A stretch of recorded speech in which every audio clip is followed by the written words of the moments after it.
In this video, I'm going to go over the Chem 30 Diploma Exam questions. So what I'm doing is I'm breaking down the entire diploma into the units that are covered. So this one is going to focus on thermochemistry. So grab your materials and let's get started. Okay, we've got question number 1 here. So it asks, which of the following statements make a valid comparison between photosynthesis and cellular respiration? So what I'm going to do is I'm going to use this reaction here just to kind of remind you the difference between the two. So the first one says photosynthesis is an exothermic process and cellular respiration is an endothermic process. Well, actually, it's the opposite. Cellular respiration is the exothermic reaction because we eat food, it gives us energy, and that energy also helps us keep us warm, kind of short and sweet. So these are the opposite. So this one is endo, and this one is exo, meaning it's not that. Both photosynthesis and cellular respiration store energy from the sun in the form of glucose. It would be really nice if we could just stand in the sun and get some energy when we were hungry, but we can't do that. The products in the equation for photosynthesis are the reactants in the equation for cellular respiration. Well, that one seems pretty valid, especially with the image right here. Let's just check D to be sure. The water in photosynthesis reaction is liquid form, while the water in cellular respiration is in gaseous form. So not quite, right? That wouldn't necessarily be a good thing if we were exhaling a gas form, specifically with regards to our individual cells. So the answer for this one is going to be C. Okay, question number 2 or number 1 for numerical response. So I'm gonna kind of tell you guys a little bit of how I keep track of this. It's always worked for me, so I'm hoping it works for you. So we've got our enthalpy diagrams. And with an enthalpy diagram, we have both an exothermic and an endothermic diagram, where for the most part, they are just opposites of each other. Now, it can be tricky to remember both diagrams.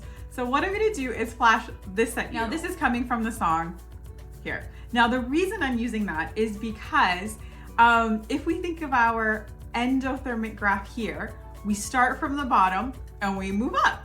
Now, I remember that because in the video, it's actually snowing. So it's cold. So the way we can set that up is we can say that this one here is our endothermic reaction and this one here is our exothermic. I hope that helps. It helps me, and I'm gonna actually reference these graphs quite a bit. So if you have an analogy and a way to remember it that works for you, please share that in the comments. So let's take a look at the question we've got here. So here's our enthalpy diagram. We are definitely starting from the bottom and we're ending up at the top. That means for sure this reaction is going to be an endothermic reaction.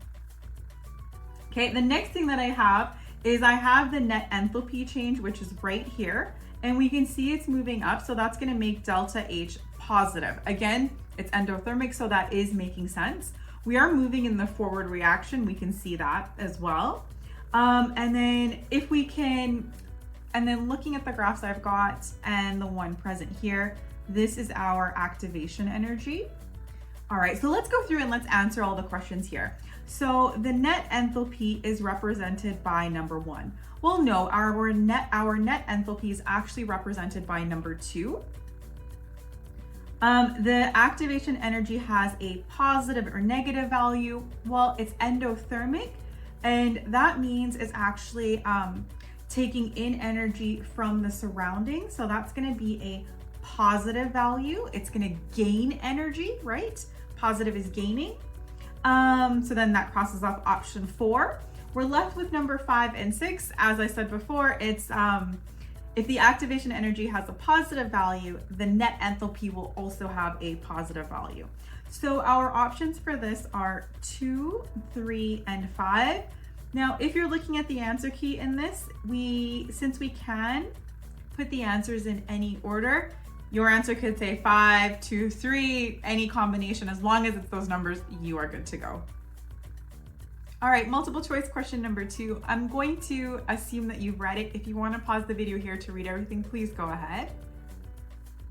Okay, so what is happening here? So basically, we have glucose and it's converted into lactic acid. Now, I know this isn't biology, but it is important to understand the chemistry. This actually happens when you are working out too hard and your body's not getting enough oxygen. And you get that like cramping in your stomach. That's what they're talking about with lactic acid. So in this experiment, we're taking glucose, right? And that's meant to give us energy. And we're putting it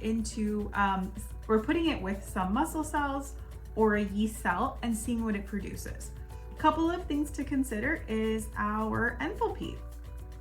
We've got different amounts of energy that are being produced, and they are written on the right side of the equation. So that gives me the hint that we know both of these are exothermic reactions, meaning they are giving off energy to the surroundings, meaning the system is losing energy.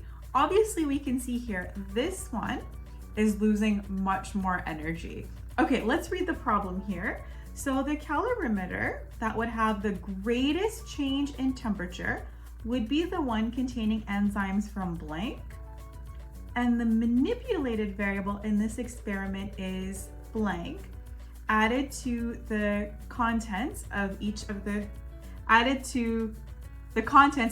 calorimeter. Okay, so first thing I'm looking at for the greatest change in temperature, that's going to be the one that releases the most amount of energy. So that's clearly going to be our muscle cells, meaning I can cross off C and D. Now, the manipulated variable, I'm hoping by grade 12 we know this, but I know when we're studying, it can get super confusing. So think about what it means when someone is being manipulative. They're trying to change how you think. So the manipulated variable is what is changing in this experiment. Well, in this case, we're changing the type of enzyme. So our answer for this one is going to be B. Okay, number 3. So in comparison to a reaction pathway without an enzyme, the activation energy for the reaction pathway provided by either enzyme will be blank, and the value of delta H for the reaction will be blank. So looking at our option, we're picking between either higher or lower, and our other option is if the delta H will increase or be unchanged. So let's be clear. Here's my image of what an enzyme does. So we can see that without an enzyme, the activation energy is really, really high. With an enzyme, we lower the activation energy. However, if we look at the products, both with and without an enzyme, we still get to the same products and we still get to the overall energy released during the reaction being the same. All right, that's going to be super important for us. Now, one thing I didn't mention is what is an enzyme? So an enzyme is a biological catalyst. We know catalysts speed up reactions. A biological catalyst basically speeds up the reactions in our bodies. Okay, so if we're looking at answering the question, in comparison to a reaction pathway without an enzyme, the activation energy for the reaction. So that's worded really tricky. What they're saying is you have one without the enzyme and one with the enzyme. What's going to happen to that activation energy? Well, with an enzyme, the activation energy, as we can see in the graph here, is going to be lower. So we've already narrowed off our options. Now it says here delta H. Well, as I said before, the energy that's required at the end, the overall energy released during the reaction, that's going to remain unchanged, meaning our value for delta H will be unchanged. So this is our answer for number 3. All right, numerical response number 2. So we've got a lot of information of what's going on with our calorimeter, right? So we've got our glucose, we've got the muscle of cell enzymes, water in the calorimeter, and the temperature change. Now this is connected to, of course, the question here, but they are asking us to do something a little bit different here. We want to know the experimental value for the molar enthalpy of the reaction for glucose in this experiment is blank, right? Now it's numerical response, so we of course need to find the right digits that are going to go inside there. So a few teachers, they use very specific formulas in how they calculate this. I do it a little bit differently. I'm still going to put the formula there for you so you know what you're using, but in my teaching style for chemistry, I like to make sure my students know why we are converting from certain units to another. That way, if you're ever stuck as to, what do I need to do in this calculation, you can use the units to help you figure it out. So I hope that helps. Let me show you what I mean. So the first thing I'm gonna do here is first find the difference between temperature. We know we have to have delta T, so that's gonna be 10 degrees, 0.1 Celsius. Awesome. Next thing I'm going to do, because we're dealing with kilojoules per mole, and we know we have specific heat capacity, which is kilograms per degree Celsius, I'm going to convert some of my units here. So I'm going to convert the water. We know 100 milliliters or 1 milliliter is equal to 1 gram, but I'm going to convert it into kilograms so all my units are consistent. So this is going to be at 0.100 kilograms. And I'm doing that by moving the decimal over to the left. And if you have trouble with that, let me know and I can do a brief little video on that, because I know some of those conversions can be tricky if we haven't seen it in a while. Okay, so a couple of things then to consider. So what we're doing is we know we're burning the glucose, or we're heating up the glucose in a calorimeter. That means our glucose is being burnt and it's giving off energy. Now we know from the previous question that it is exothermic. So when we're looking at something this, a key thing is to remember heat lost equals heat gain. So we can set this up with our formula as I showed you I was gonna do. We can say it's N delta HM equals MC delta T. Now our goal is to get molar enthalpy, which means I am dividing both sides by N to get molar enthalpy alone. So that's gonna leave us with this. So MC delta T over N. Now, this is the part where I'm good with in terms of using the formula. And then what I do a little bit different than most people is I say, okay, well, let's just figure out the moles on its own separately, right? And you guys have been doing this since grade 10. So let's figure out our moles of our substance, in this case of glucose. Okay, so let's find the moles of glucose. So the way we're going to do that is we're gonna say the grams of glucose that they gave us, and I'm actually just gonna do this in a different color. The grams of glucose they gave us was 6.50 grams, times that by our molar mass, which is 1 mole over 180.18 grams. Now, we always set it up like this so our grams can cancel, leaving us with moles. So that means for my formula on the bottom here, I'm going to have 0.036. You can keep the digits in your calculator. I will write one more for moles of glucose at the bottom there. Awesome. Okay, so sorry, I'm just gonna move that up so I've got more space to write. So what that means is that is N. N is taken care of, right? And it's in moles. Let's figure out what's going to go on the top of that bar. So we've got mass equals, mass times specific heat capacity of water, delta T. So our mass, as I said before, we changed it into kilograms. That's going to be 0.100 kilograms times the specific heat capacity of water, which I'm sure you all have memorized by now, times that by our temperature difference. Okay, so now let's pay attention to those units and cancel out everything. So kilograms is on top of that fraction bar, which is the division bar. If you see my math videos, you know what I mean by that. Those are going to cancel out. My degree Celsius is on the bottom. It's also going to cancel out with the degree Celsius there. That leaves me with my leftover units, which is kilojoules over moles. And that's exactly what we want in our answer. So again, we know which parts of the experiment we need to use, but we can use that unit analysis to help figure out why it's working. All right, so once we punch all of that in, I'm gonna go ahead and assume you're punching it in. So if you wanna pause it, check it out, you can do that right here. All right, so once we've done all of that, our answer is 117 kilojoules per mole. Now the answer is 3 digits, and we have 3 digits there, so we're good to go. Okay, remember what I said about starting from the bottom, and then we've got the graphs to represent that? We're gonna use that for this question here. So feel free to pause if you need to read the question. All right, so what we're doing for our question here is we need to find an enthalpy diagram that represents equation 2. So there's equation 2. Put a big box around that. And let's notice a few things. First thing I notice is the numbers, our enthalpy is written on the right side. That means we know it's going to be XO. All right, so we know what we said about the graphs. That means I can cross off option B and I can cross off option C. That leaves me with these two here. Now, if it's exothermic, that means the reaction is releasing energy into the surroundings, okay? So if it's releasing energy into the surroundings, it's losing its energy, which is what makes it become negative. So our delta H has to be negative for our enthalpy diagram, and that leaves us with option A.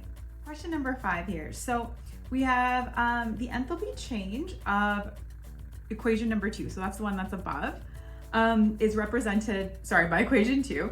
They want to know what is the mass of CO2 that would be produced. So we do know that it's a chemical change, right? It's exothermic, and we are burning the methanoic acid. So with that, we know we can use this formula, but we're going to kind of modify this a little bit. We're going to say, okay, we know moles is equal to mass over molar mass. So we're going to substitute that back into our formula. And I know what I said about formulas as well before, but I think this one is just better explained with me using our formula. So delta H is equal to our mass and times delta HM over our molar mass. So I'm going to actually pop this in the corner here. And now we can start to fill in everything. So we know that, all right, so since I want to solve for mass, I'm going to need to rearrange it. So you're just going to kind of do a little bit of a swap here. So that's going to leave us with the following. All right, so now to solve it, I'm going to use my delta H, which we know is equal to our 200 kilojoules times the molar mass of carbon dioxide.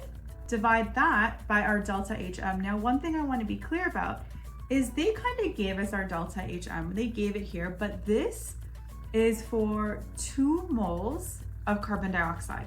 So we want to know what it is for 1 mole of carbon dioxide, so we have to split it in half.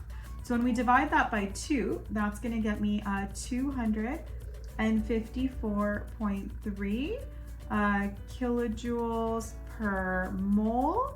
And then again, we can look at our units. They're going to cancel out. Type that in our calculator, and you can see we are left with grams on top there. And once we type that into our calculator, we're going to get option B. All right, numerical response number 3. So what I did here is I did a split screen so we can see the reaction that we're talking about along with the questions. I apologize if the font's small, but I think we should be okay. So essentially equation 1 is we're taking carbon dioxide and hydrogen, and we are forming our product here, aka methanoic acid. So what we need to do is they've given us a bunch of descriptions about the reaction, and we have to decide which ones are going to be true, which ones are going to be false. The only issue is they did not give us delta H. They were sneaky about that. So we need to figure out delta H of that reaction here. I'm actually just going to unhighlight the other one since we're just talking about the reaction that's now in that green circle. So for this, we are going to use our good old Hess's law. So the formula for Hess's law is this. Now with that, we need to find our delta H of formation for those numbers. So we're going to reach for that in our data booklet. That's going to be on page 5, and I'm just going to show you that right here. So if we're looking at it, we've got our carbon dioxide, which is hanging out right there. So negative 393.5. And then for our element, so our H2, that's just going to be 0. I'll show you that in a second. And then for our methanoic acid, that's going to be right here, negative 425. So now that you have those numbers picked out in your data booklet, let me go to our reaction and write that here. So that's going to be right here. Okay, let's go ahead and let's fill that in for our formula. So we're going to do product, so negative 425.0 kilojoules per mole. Take away our reactants, which is negative 393.5 kilojoules per mole. So when you put that into your calculator, we're going to get delta H is equal to negative 31.5 kilojoules per mole. Okay, so let's be clear about this. Our delta H is negative kilojoules per mole. That means the system, the reaction, is losing energy. Okay, so if it's losing energy, that means the energy has to go somewhere. It's going to go into the surrounding, making the whole experiment feel warm. So this is an exothermic reaction. So now, using our handy dandy graphs, we can decide what is going on with our exothermic reaction here. So it is exothermic, meaning I can cross off this. For 2 and 3, like I said, it's being released into the surroundings, so that's going to give me a 3. If we were to include it as a term in the equation, it's being released into the surroundings, so it's always going to be on the product side. That's going to leave us with 6. For 7 and 8, I'll let you guys take a minute to figure this out. Is the potential energy of the reactants greater or less than the potential energy of the products? Okay, so I'm hoping we can see that on our graph here. With that, it is going to be 7. The potential energy is greater, it's higher than the energy that's in the products. So our answer for this is 1, 3, 6, and 7. All right, numerical response 4. Feel free to pause it and read the little information, and then we can start answering the question. All right, so for this question, what they're looking at is equation number 1, and they want to know what's the molar enthalpy, so kilojoules per mole, of H2. Well, we know that here H2 is represented by 3 moles. That is going to be a total of negative 91.8. But that negative 91.8 is actually representing 3 moles. So what that means for this question is we just need to divide that number by 3, which gets us right here, technically negative 30.6 kilojoules per mole. Okay, question number 6. So we're looking at equation 2, and it says methane contains blank chemical potential energy than the reactants from which it was formed. The chemical potential energy originated from blank. So again, we can use our graph here, and we know that with equation number 2, it is an exothermic graph. So if it's an exothermic graph, that means it's going to contain less potential energy than the reactants. So that means I can cross off those. And the diploma loves these questions. It goes back to where all the energy in our universe has, or I guess on Earth, has started from. And that is always going to be the sun, always. So that means our answer for this is A. All right, number 7 here. So we need to figure out the enthalpy change for that reaction. And they really didn't give us too much. So for something like this, when you need to figure out the enthalpy change, we need to use Hess's law. So let's go ahead and look at the actual formula for this. So that's going to be delta H is equal to the sum of delta H of our heat formation of the products subtracted by the same thing with the reactants. Okay, so now to get these values, what we're going to do is we're actually going to look them up back again in our data booklet. So I'm not going to flash it on the screen though, I'll just say it out loud. So I'm going to look in our data booklet. So I'm just going to do that for HCN. However, that's not in our data booklet, right? So that means we have to scroll back up because that information was being used for the bottom. And for this, we know the formation is 278.3 kilojoules. But again, we want it for 1 mole. So that means we're going to have to divide this by 2. When I do that, I'm going to get the following. Perfect. And in this case, it is the moles of it. So it's 1, so we don't have to do too much. It's just 1 times for that. Oh, sorry, that is on the reactant side. It needs to be on the product. I always do that. Hopefully I don't do that again. If I do, I'll edit it out this time. Okay, so then we're gonna do the same thing with the reactants, which is gonna be methane and ammonia. All right, and then for methane, we can scroll up again. So methane is up here, and we've got 74.6. That we can just leave it as is. And it is 1 mole, so 1 mole at 74.6. And sorry, this should also be 1 mole times that. And then that's kilojoules per mole. And then we can do the same thing for our ammonia, which is right there, but there's 2 of them. So we are gonna have to also divide that by 2. This time it's 2 because we're looking at ammonia, not the hydrogen that we were looking at last time. So when I divide that by 2, I'm gonna get 5.9 kilojoules per mole. All right, let's make sure we've got our unit analysis here. So that's gonna cancel out with that mole, this mole with this one, so on and so forth. We can type that in our calculator. I'll give you a moment to type that in, and then I'll show you the answer. All right, so the answer for this one, and I apologize for how messy it is going to be C. Last question on thermochemistry. So with this one here, we need to figure out the enthalpy change, and they've given us our reaction. Again, feel free to pause it to read that information at the top. All right, so we are looking at the enthalpy change, which means, again, I'm going to need Hess's law. Now, unlike that previous question, we are going to use all the information from our data booklet. So just to save time for me flashing back and forth, I'm just going to have my data booklet open in front of you, and I'm going to assume you're going to do the same as well. Feel free to pause the question, try it, and then play it back to see if you're on the right track. So with this, we are looking at glucose to start with. So the enthalpy for glucose is right here. So I got 1273.3.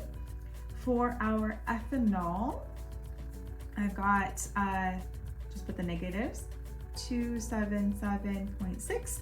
Then I'm going to do the same thing with carbon dioxide. Now we know if we're using Hess's law, it's delta H is equal to the sum of the products minus the sum of the reactants.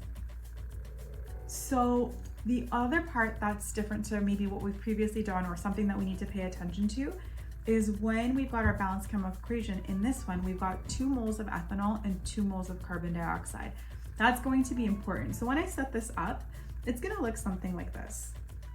All right, so let me just summarize what I did. So we've got our products, and those are those numbers. And again, both of them have a coefficient of 2, so I added that coefficient there. Take away our reactants, which is here, with a coefficient of 1, so times it by 1. All right, if you've done it all right, or if you want to pause it here and type it in your calculator, go ahead and do that. All right, and then that's going to leave us with our answer of B. All right, I hope that was helpful. That is it for thermochemistry in this diploma exam. The next video will cover electrochemistry. Now, just as a friendly reminder, I do hold those one-on-one sessions, so all that information for that can be found below. Good luck studying, and I'll see you all in the next one.